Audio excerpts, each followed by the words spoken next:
I'm sure I told you about this before, but I do find it fascinating that Adam from Tool, you, and obviously you guys had a band together when you were young, and there I am living probably 20 miles away from you guys.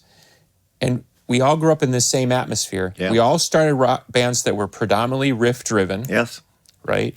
And we took music in three completely different directions. I find that really fascinating. It's the closest thing, and somebody will get mad at me, but it's the closest thing to Beck, Clapton, and Page kind of growing up in the same hood.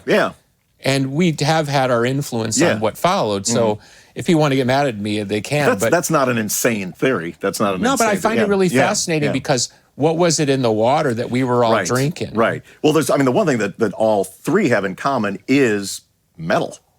You know, like Adam and I, we were in his truck driving up to Alpine Valley to the pre-shows and the Iron Maiden and the Dio shows.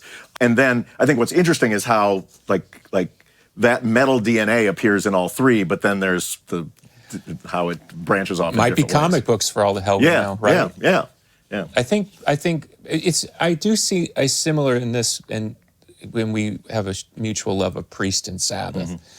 There's something about growing up in an industrial working class area. Maybe our dreams are bigger somehow, or they're more rooted in fantasy.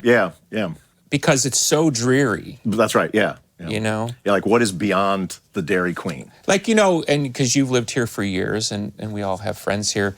And, you know, people that grew up here, they're like, oh, yeah, you know, I went to school with Gene Simmons' kid, and you know, Steve Lukather used to drive me to school. And we're like, I remember the first time the Pumpkins went to Europe, we saw our first famous person, and it was Bonnie Tyler.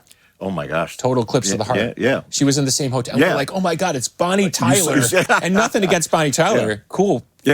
Great songs. But I mean, we weren't into Bonnie Tyler. No. But we were like, oh my God, you saw there's a celebrity. A celebrity.